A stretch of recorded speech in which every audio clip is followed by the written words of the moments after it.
Good afternoon, everybody. My name is Michael Stebbins, and I'm a sophomore Lyceum Scholar, and today I have the pleasure of introducing my good friend, Mr. Jeb Brown, for his first Lyceum Student Speaker Series. Mr. Brown's talk is entitled Of Gods and Lies, and is based on a paper he wrote as a freshman in Wisdom of the Ancients.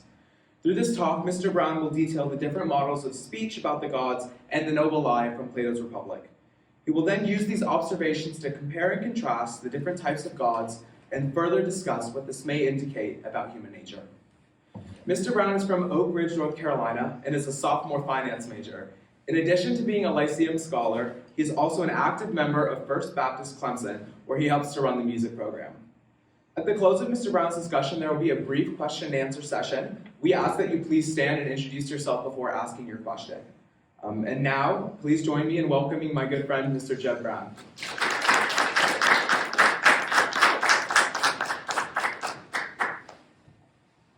Good afternoon, everyone. First, I'd like to start off by thanking all of you for joining me today. I'd also like to thank Michael for that wonderful introduction. And I would like to thank the Lyceum program for giving me this opportunity. Additionally, I would like to thank Dr. Hoffpower for all of his work in making this possible and for helping me prep for this speech. Believers of any religion, as well as non-believers, will agree that one of the ways in which we access God, or ideas about the God, is through stories, be they from a holy text or just simple analogies. And of all the stories told throughout history about any sort of God, everyone holds most of these stories to be untrue. We are all selective with what we believe, because we know that it is important to think about carefully about what we believe about the gods. We all also understand that to come to a belief we hold to be true about the gods, we must separate it from the many lies that could be told. Socrates, too, thought that humanity's views on the gods was important and recognized the link between gods and lies. But in his exploration of the gods and lies, what Socrates really reveals is not a theology, but an insight into human nature. In this talk, I will discuss Socrates and his interlocutors' models of speech about the God who is good, and this God's hatred of lies and deceit. Additionally, I will discuss the noble lie and the Earth Mother God created by this noble lie. Finally, I will discuss the tension that these two different gods and their relationship to lies creates, and what it might reveal to us about Socrates' view of human nature. Socrates has been tasked by Glaucon with proving that justice is good in itself.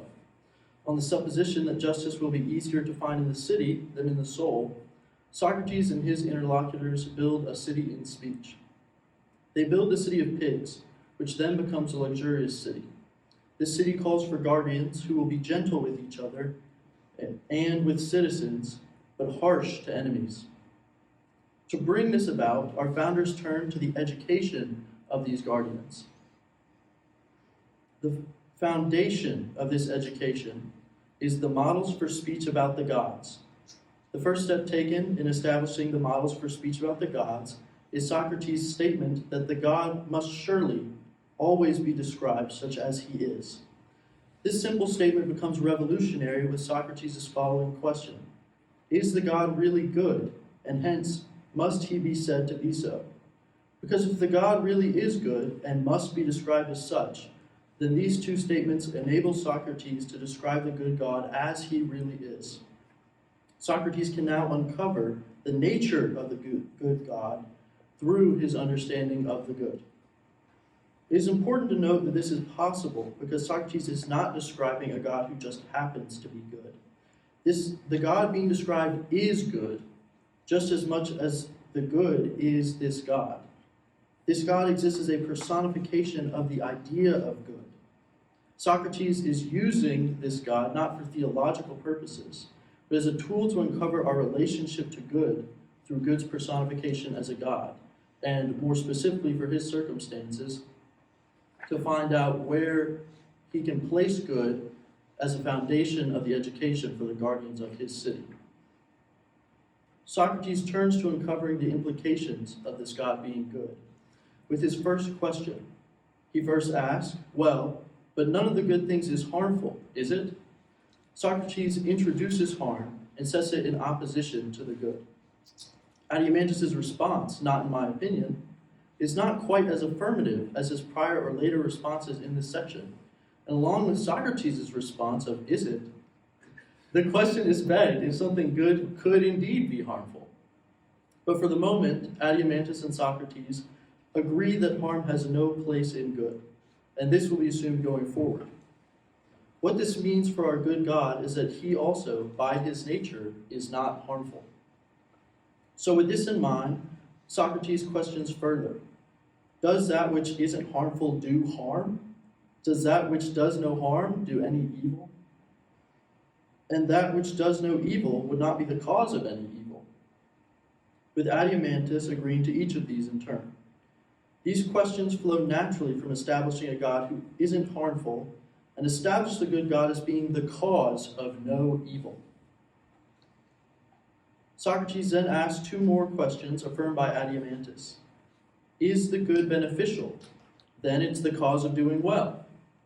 With these questions, Socrates establishes the good God as a benevolent God, responsible for the good. So, these two simple points established, that the God is the cause of good and not of evil, Socrates shows us something remarkable about the good God, saying that the God, since he's good, wouldn't be the cause of everything, as the many say, but the cause of a few things for human beings, and not responsible for most. For the things that are good for us are far fewer than those that are bad. And of the good things, no one else must be said to be the cause, other than this good God. And of the bad things, some other causes must be sought, and not the God. With this revolutionary departure from the opinion of the many, Socrates has established the good God not only as a cause of good, but the sole cause of all good, and, much more significantly, incapable of being the cause of any evil. This paints a portrait of a God who not only favors the good, but who is entirely good, with no capability for bad. This God, then, is necessarily not omnipotent, for he possesses not the power to do any evil, only good. By stating that the most good God cannot be the most powerful God, and by nature must be a God who lacks total power, Socrates implicitly states that power, at least absolute power, is not a necessary part of the good. This begs questions about the true role, or lack thereof, of power in goodness. But Socrates next turns to how our new understanding of the good God changes the model of speech within the city.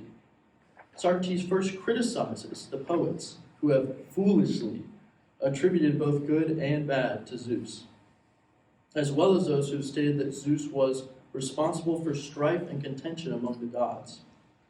This is simply extending our newfound understanding of the good God and his powerlessness to do bad into models of speech about the gods, forbidding those stories in which the gods, who are said to be good, are also said to be capable of, or the cause of, evil. But Socrates' next point is more interesting, for he states that with respect to the fall of Troy and other great tragedies, that either the poet mustn't be allowed to say that they are the deeds of a god, or, if of a god, he must say the god's works were just and good, and that these people profited by being punished. In saying this, Socrates answers our earlier questions of harm, and admits the possibility for a god to do good to a people by doing them harm, if that harm does them good. This complicates our definition of harm, for now a good God is capable of physical harm against a people, so long as this harm is a benefit due to a need for punishment. Imagining a situation where this harmful good retribution is truly applicable can be difficult. Nonetheless, the principle should be kept in mind going forward, that harm can indeed be part of the good. Socrates then puts all his musings on the good God and his critique of poets together, establishing the first law on speech about gods in his city, that the God is not the cause of all things, but of the good. With this first law established, Socrates begins on the second, asking Adiamantus if the god is a wizard, able treacherously to reveal himself at different times in different ideas, passing from his own form into many shapes. Or is he simple, and does he least of all things depart from his own idea? Adiamantus responds, on the spur of the moment, I can't say. And so Socrates clarifies. Socrates first points out that if something steps out of its own idea, it is changed either by itself or something else. For obviously, all things changed are changed either by themselves or by something else. Socrates next points out that everything in fine condition admits least transformation by anything else. He uses the examples of the healthiest and strongest plants being least altered by the sun and the wind, and the well-made tools, houses, and clothing which last longest and most resist wear. In both cases, the best things are affected least by those things outside of themselves. So, Socrates applies the same principle to the gods, saying that the god and what belongs to the god are in every way in the best condition. And so, in this way, the god would least of all have many shapes, for by being in the best condition, he can't be transformed by outside things.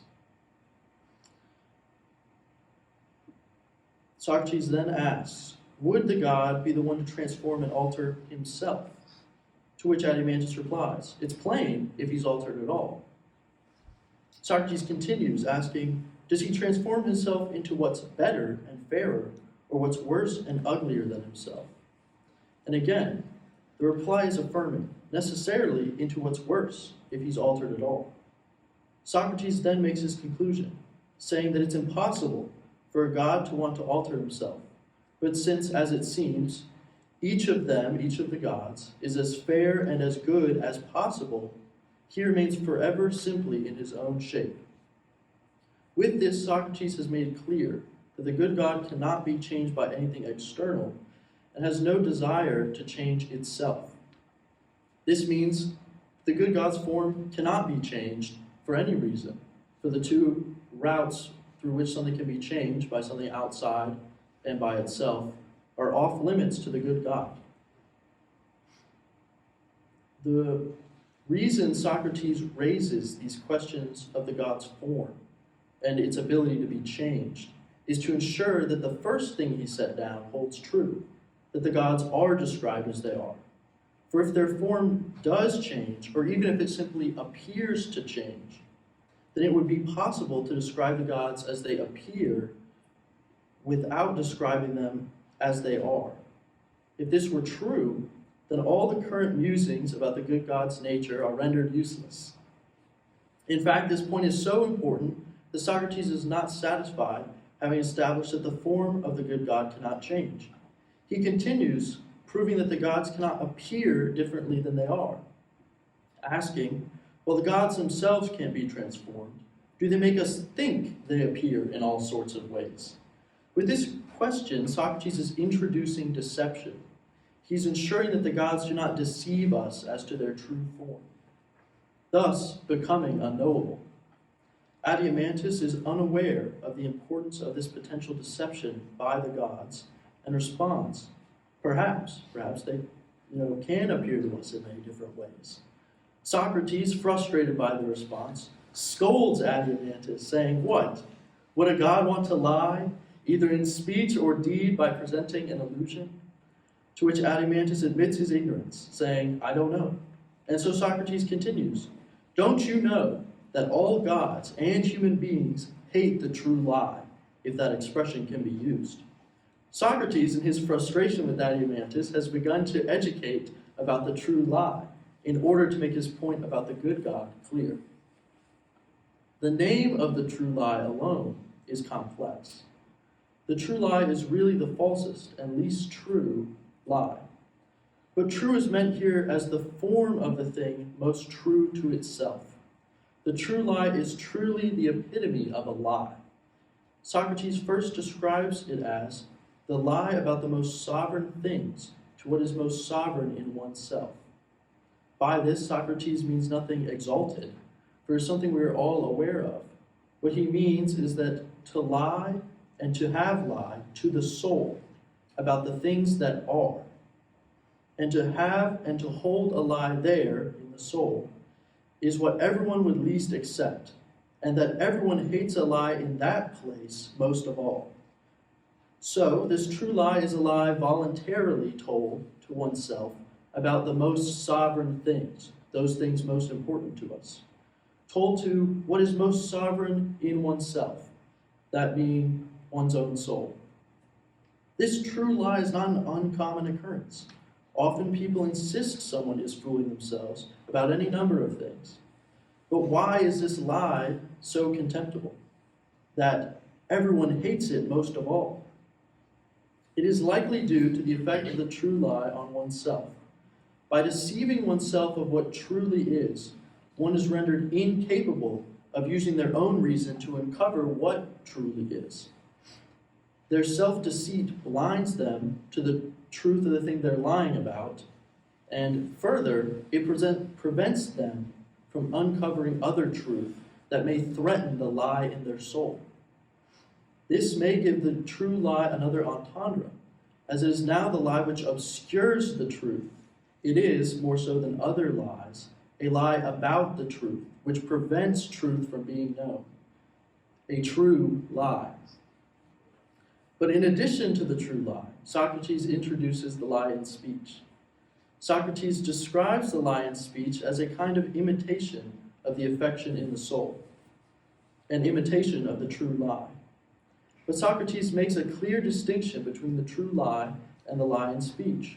While the lies of the soul are hated not only by gods but also by human beings, Socrates postures that the lie in speech can be useful so as not to deserve hatred. And so he asks Adeimantus, isn't the lie in speech useful against enemies and, as a preventative, like a drug, for so-called friends, when from madness or some folly they attempt to do something bad? With both enemies and friends, the lie in speech is created to avoid conflict. The lie in speech, then, seems to be justified by preventing harm, and thus presumably being good. The second case a lie in speech is acceptable is in the telling of tales, those told because we don't know where the truth about ancient things lies, likening the lie to the truth as best we can. In this case, the lie serves to help us describe things as they really are, by filling in our lack of understanding about things that used to be that we have no other knowledge of. This broadens our understanding and excuses the lie, because instead of purveying deceit, it allows us to better access the truth. So having established these two cases in which the lies in speech are useful to humans, Socrates asks, in which of these cases is a lie useful to the gods? But because the god already possesses knowledge of ancient things, and is not frightened of enemies, and possesses no foolish or mad intimates who need to be deceived, there's nothing for the sake of which a god would lie. So, we have established that the gods possess none of humanity's need to lie, in speech, deed, or appearance. The gods then have no need for deceptive illusions, but implicit in this argument is an important point about the good God that is glossed over by Socrates. The good God, due to a lack of association with anyone he need lie to, necessarily does not interact with humanity at all. Socrates hints at this when he says that the God has no need of sending of signs, either in waking or dreaming. And if the good God has no need even of sending signs in dreams to humanity, he certainly has no need of any other interaction with those who possess folly or madness as great as that found in humanity. This answers the question of harmless retribution spoken of earlier, rather unsatisfyingly, by showing that the good God cannot interact with humanity, even to punish them, due to the evil they possess causing him to avoid interaction with them. With all this established, and it made clear that in form or deed, the good God has no need for deceit, Socrates posits the second model according to which speeches and poems about the gods must be made. They are neither wizards who transform themselves, nor do they mislead us by lies in speech or in deed. These, then, are the models for speech about the gods. Firstly, they must be said to be the cause of all good and no evil. And secondly, they must never be said to transform or mislead anyone in any way. But Socrates is not finished discussing gods and lies. Both reappear in Book 3 with the introduction of the noble lie. Could we, Socrates asks, somehow contrive one of those lies that come into being in case of need, of which we were just now speaking, some one noble lie to persuade, in the best case, even the rulers, but if not them, the rest of the city? Socrates hopes that this noble lie will be able to persuade an entire city, although one must wonder what is so important that it inspires a lie to a whole city. Socrates also mentions that this lie comes into existence for the sake of need. This need is to supplement the education of the guardians that Socrates has been talking about throughout this book. And the same education which the foundation of was the establishment of the good God. So we pick up here with the noble lie, hoping to supplement this education. And one must wonder what this lie is, if Socrates is as hesitant to speak about it as he is. His hesitance potentially hints at the absurdity of this lie. However, with Glaucon's encouragement, Socrates does finally tell his noble lie. As he states, "I'll attempt to persuade first the rulers and the soldiers, then the rest of the city, that the rearing and education we have them were like dreams. They only thought they were undergoing all that was happening to them, while in truth, at that time they were under the earth within, being fashioned and reared themselves, and their arms and other tools being crafted. Then the earth, which is their mother, sent them up. And now they must plan for and defend the earth, and they must think of the other citizens as brothers and born of the earth." What's most striking about the noble lie is its content. First, the noble lie reverses the truth of the citizens' education into a dream. Second, it creates a new truth that citizens are crafted by their earth mother, and that they are all brothers to one another. This reversal of truth and dream is the source of the absurdity which caused Socrates to hesitate in sharing the noble lie. To try and convince an entire city that the earth beneath their feet gave birth to them is quite something to consider. It is also important to stress the length to which the noble lie is being taken.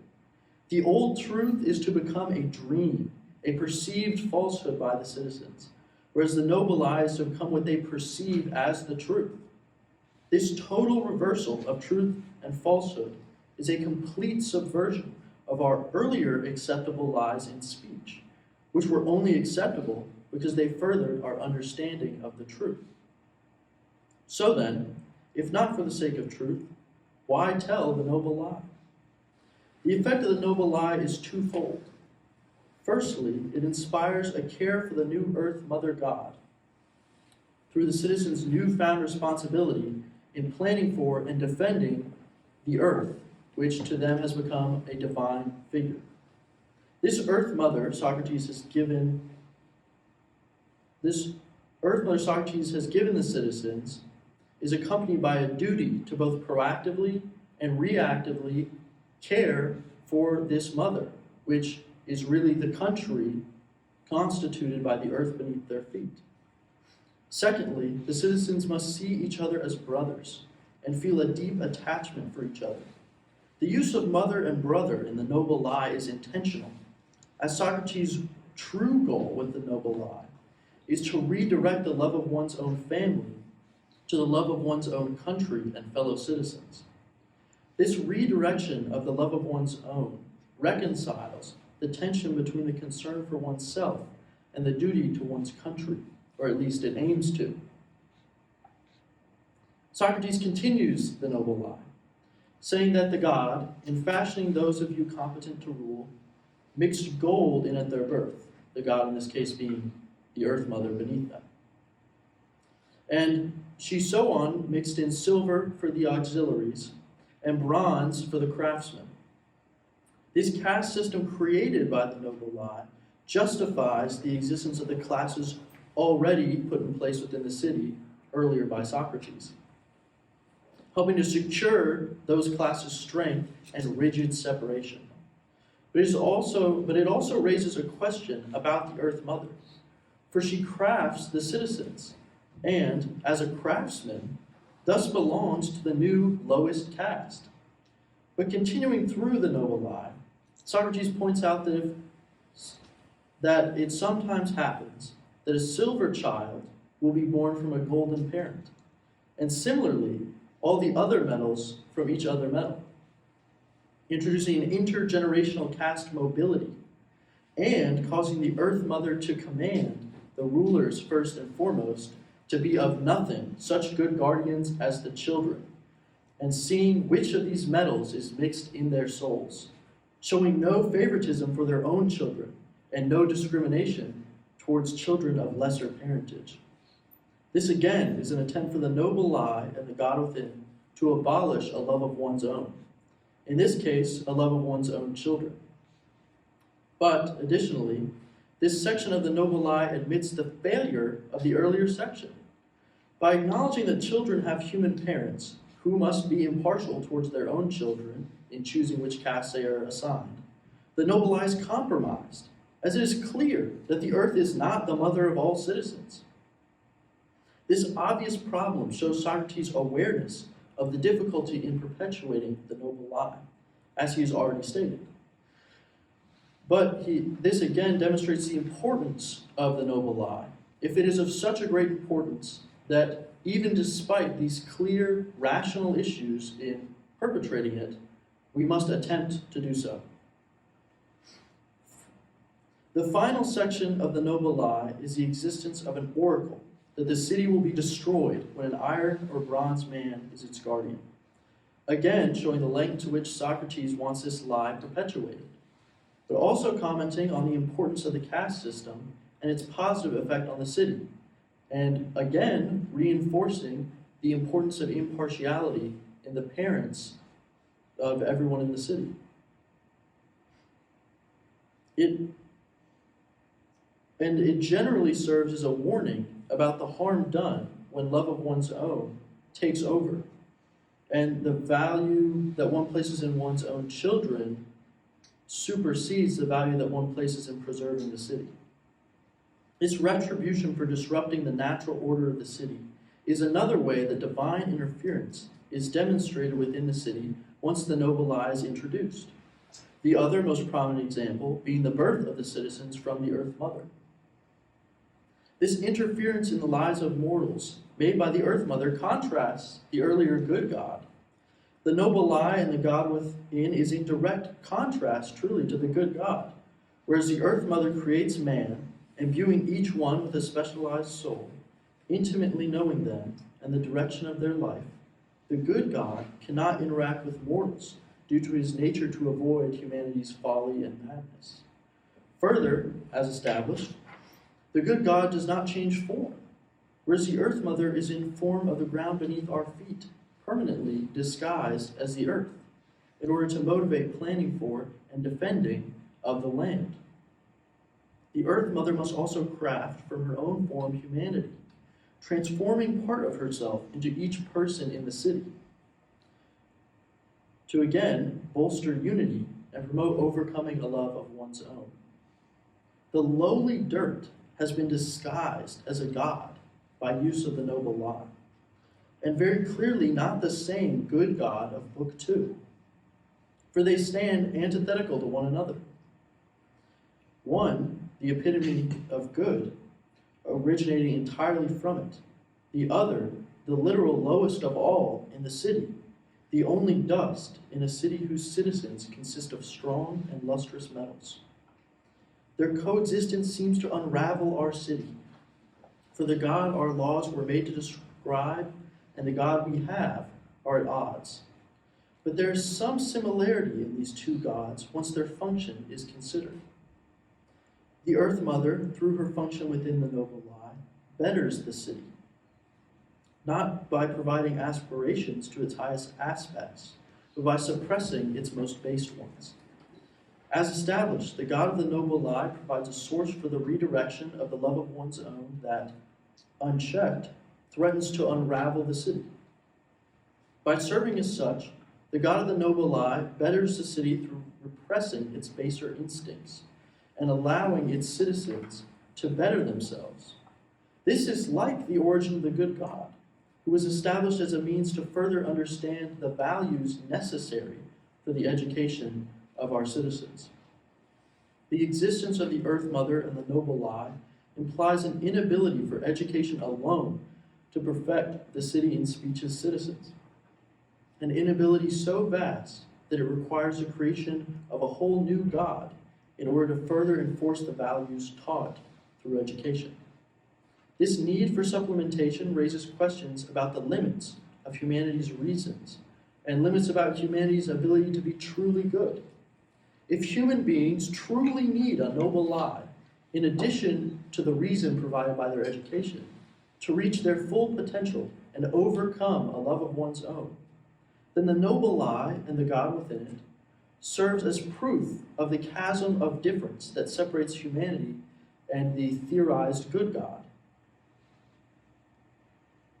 For the good God is concerned only with what is his own.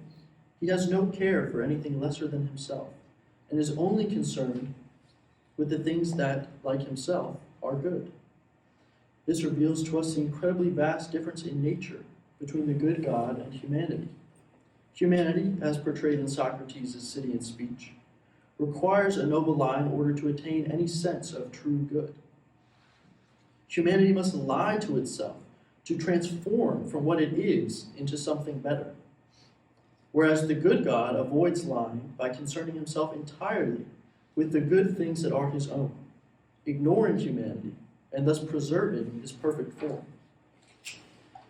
The dichotomy between these two gods can also be viewed as a statement about the vast difference between forming principles about the good and actualizing those principles. The vast gulf between humanity and the good God is not a difference in aims, as both the good God and the City and Speech's citizens are aiming at being good. But for humanity, the love of one's own has gotten in the way of actualizing the good. We see a dichotomy between the higher initial conception of good that began the citizen's education and the later struggle to put that good into practice. This struggle is made apparent through the necessity of the noble lie to combat the love of one's own that can often cloud proper judgment of the good. In Socrates' City and Speech, this clouding of judgment would entail a bronze or iron soul being elevated to the place of guardian through nepotism. But in our daily lives, the clouding of judgment more often manifests through casual selfishness and apathy towards others. It should also be noted that the trouble we face in actualizing the good is not always caused by a lack of character, but can also be caused by a lack of physical needs.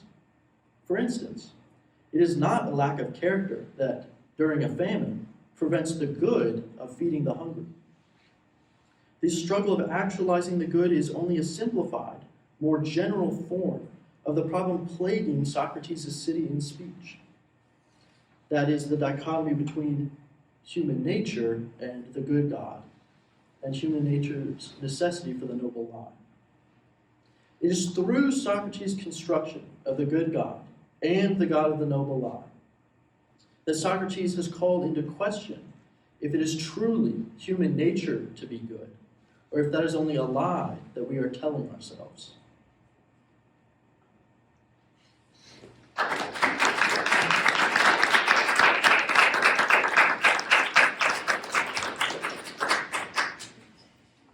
I'd now like to open the floor to any questions that anyone might have. Hi, I'm Will Lawson.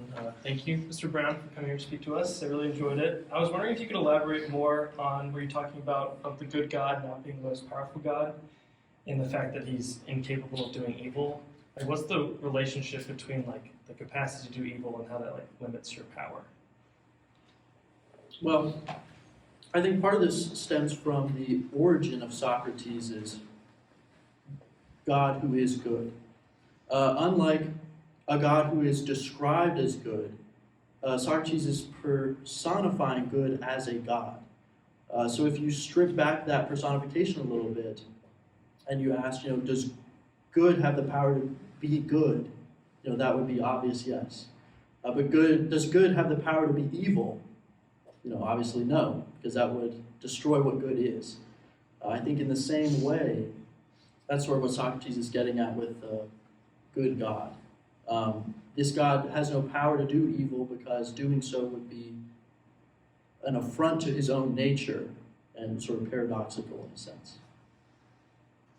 Although I don't think that precludes theorizing about a God who is good, but then might have power to do evil. But Socrates' construction of the good God does not have that capability.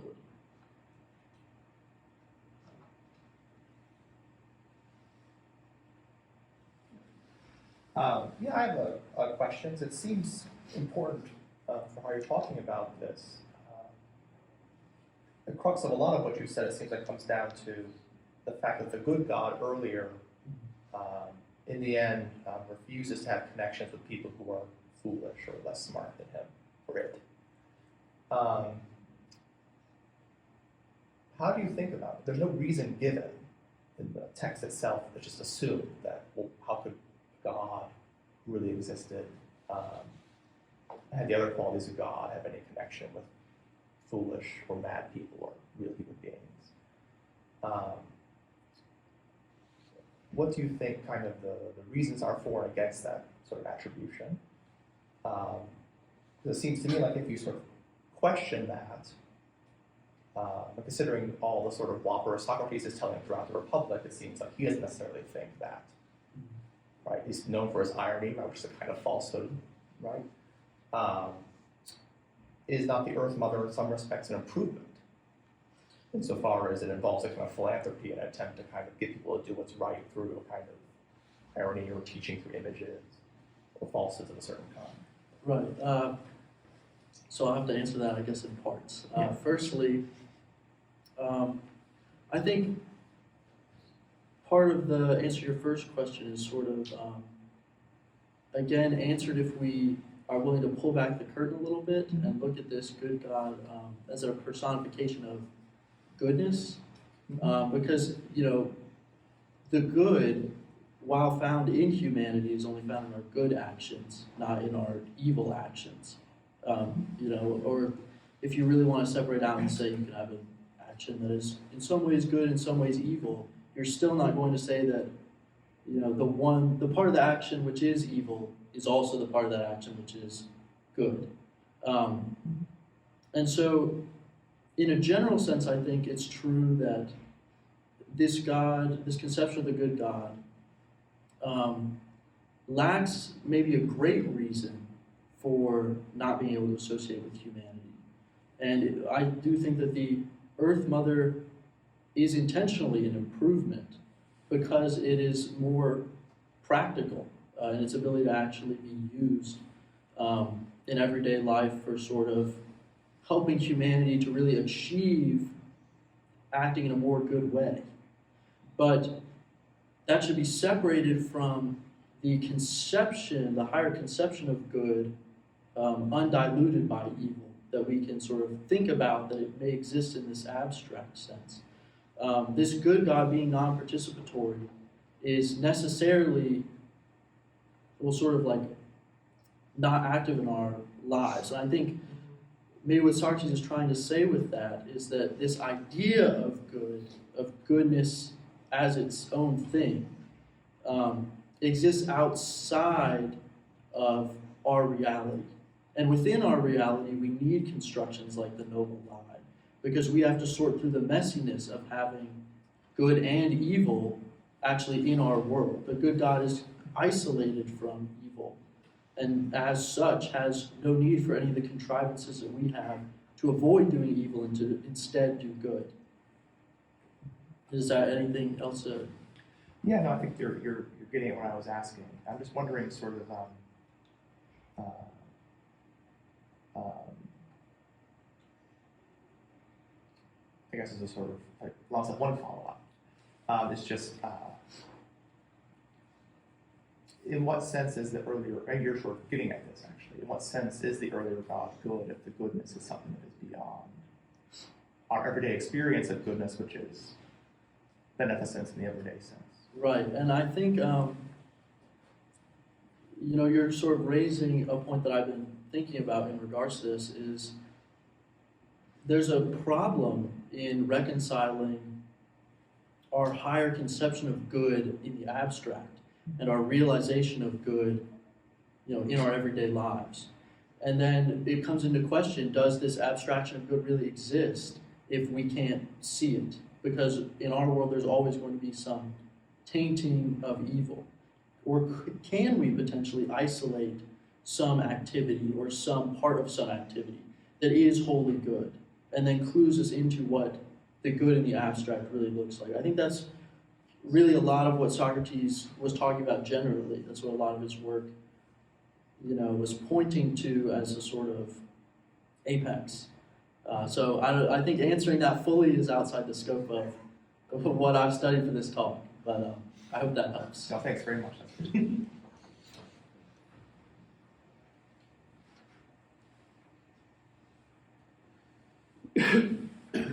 Yes?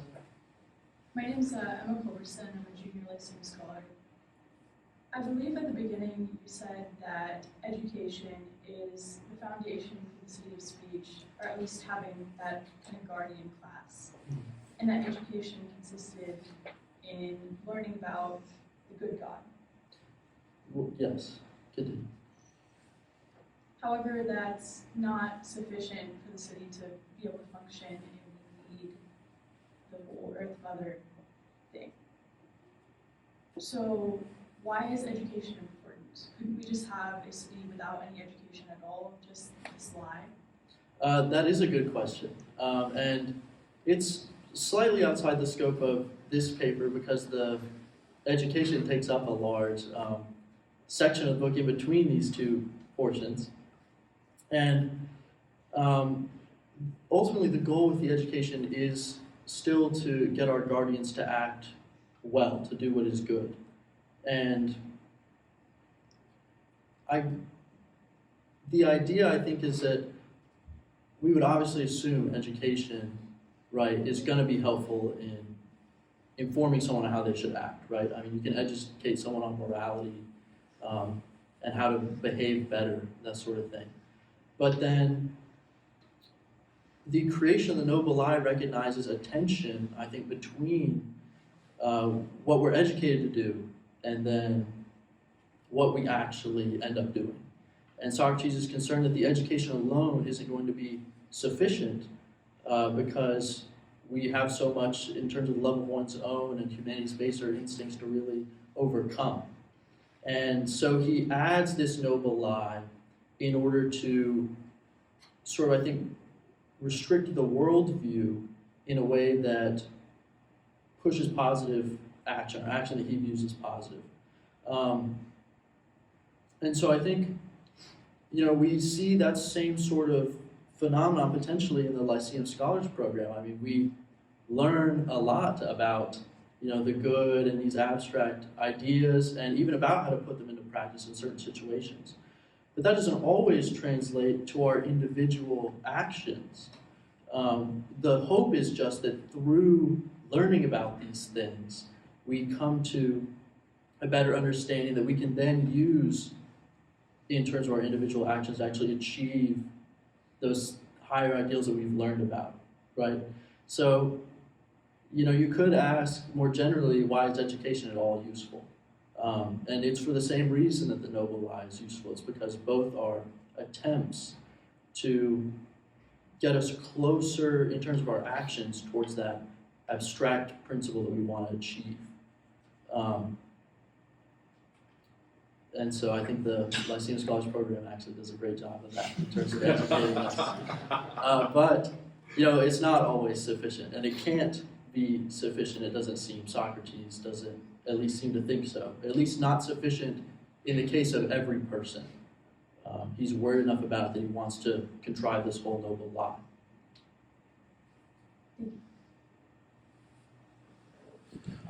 Mike Offpower. My question is really straightforward. Can you loop us back to how it is that all of this consideration of the good God and then the noble lie relates to the goal of the education of the guardians to make our guardian dogs gentle with each other and with fellow citizens and harsh with our outside enemies? Can you just be very clear about that for us?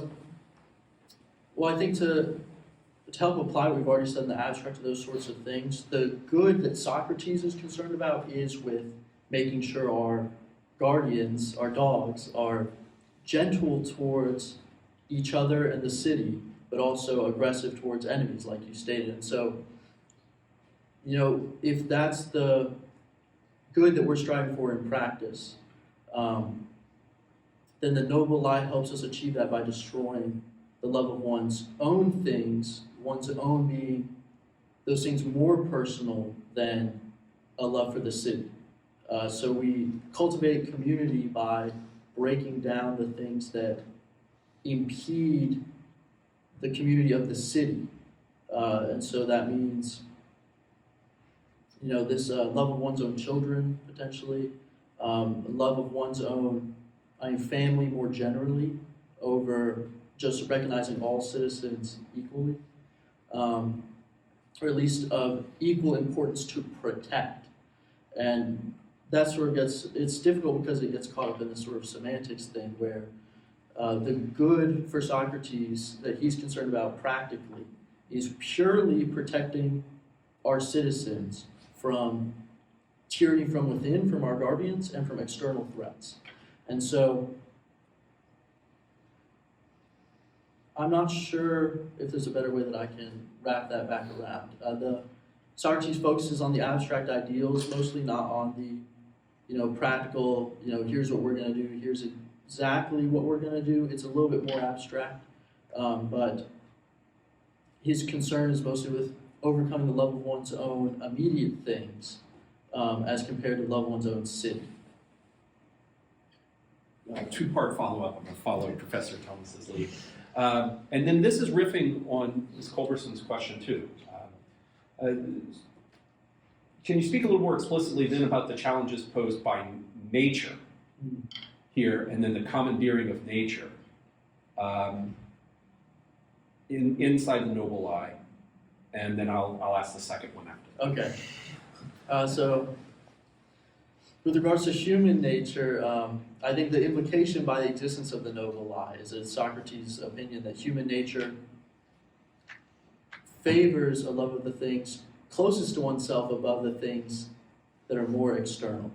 So we like our children best because they're closest to us, and then maybe our neighbor next, and then maybe some guy who lives across town after that, and someone who's does a different type of work than us. He's more different, farther away, until finally you get my countrymen, and then after that you have foreigners, and I think it would be Socrates' assertion that the citizen has no place for caring about foreigners, really, at least compared to the citizens. And so Socrates is trying to overcome all these intermediary love of one's own with the love of the country. And so it's overcoming of these real things that exist in these real favoritisms we have, because he sees them as unnecessary and actually pursuing the good of the city, which is the goal, is to construct a good city in speech so that we can more easily find good and then better understand justice. And so I think in some ways it's a necessity of this question of finding good in the city that we have to, work to destroy these things that complicate the city. So we have just the city and everyone in it behaving as well as they can so that we can actually look at this picture. And that means overcoming the complications of things like a love of one's own children. I'm hesitant to ask my last question. It's unfair because it's outside the scope of your research. You offered an articulation of the good God as strictly concerned with his own. This bounces off of the definition of justice in the soul that at the time we find it in book 4. And it seems as if the inability to overcome the concern with one's own that necessitates the noble I, necessitates the turn away from politics towards the individual soul. And so I have a non-question. I just wanted to pontificate. So I'm wondering though, if you thought about this, about how it is that justice in the soul actually, by the time we get to see it in book 4, and then in the treatment of the philosopher throughout the remainder of books 5 through 7, mirrors this good God from the beginning of the education.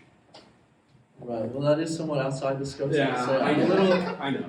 rusty, so I'm not sure my answer will be a good one. But I think there's in some ways, because the good God is the foundation of this education for the guardians of the city, right? It's one of the first things that we start worrying about in terms of how do we actually get our city to become good. We're starting farthest away from our actual goal of justice in the soul. And so it's not necessarily going to be compatible. In fact, it would make sense that that were the least compatible part of the argument to justice in the soul. And then as we move towards the noble I, which focuses more on the individual overcoming love of one's own, we move closer to that actual definition. That would be my only, I think, thoughts I could give of any use. Yeah, no. Yeah.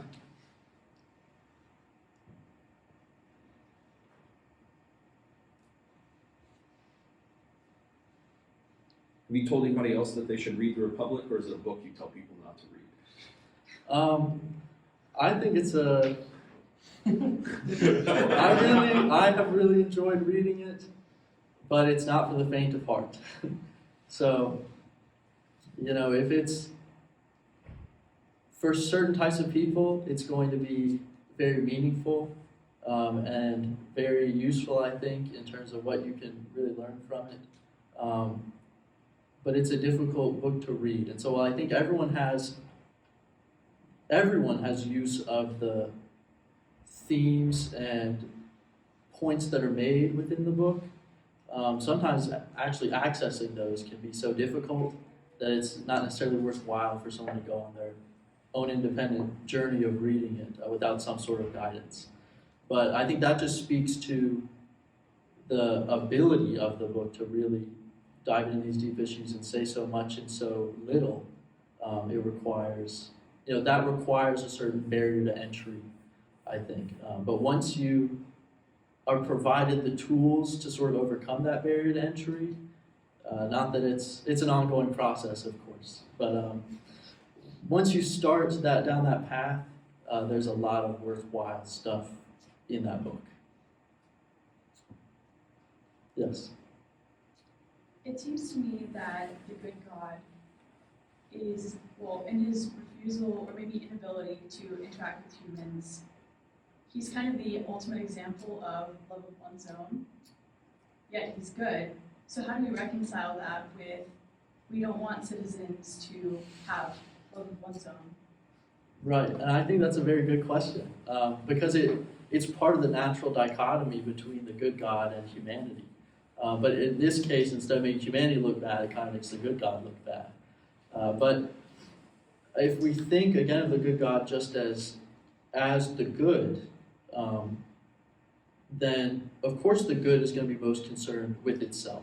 Because if it's good for us as humans to be concerned with good things and not with evil things, then it seems it would be good to be concerned with good things over less good things.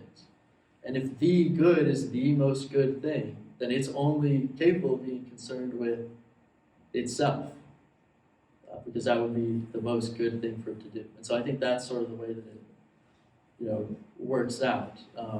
But I think that question sort of demonstrates sometimes a problem with just looking at things in the abstract, because we don't live in the abstract. And so, maybe that the good God is selfish because he's so great, but he is good, and so of course he's going to be concerned with goodness. He's going to be concerned with himself. But humanity, the love of things that we consider our own, isn't necessarily a love of good things, because our view of what's good doesn't always align with what really is. And so that's why we have the necessity of overcoming that love of one's own. Whereas the good God is actually so elevated above us that he has no need to overcome that. Can I riff on your question again, Ms. Culberson? And therefore, would you have us believe that the lie in the soul then is the lie that we tell ourselves that we're good and that our loved ones are good? What's the content of the lie of the soul? That's a good question. I think my assertion in the paper was that it could kind of be a lot of different things, but that was mostly just me being non-committal because I haven't looked into it. But if you truly love something and think something is good that is evil, then that would be a lie in the soul. And we can think of examples of this where someone, even just in high school relationships and stuff, it's like, oh, I love him, but he's so bad for me, and it's like this happens all the time. Or we love doing something even though we know it's a waste of time, like scrolling through Twitter or whatever. But in a more, I think, broader sense, it's just like that is what the lie in the soul is a love of the things that aren't good. And I think that it would be fair to apply that to a love of one's own, if we're certain that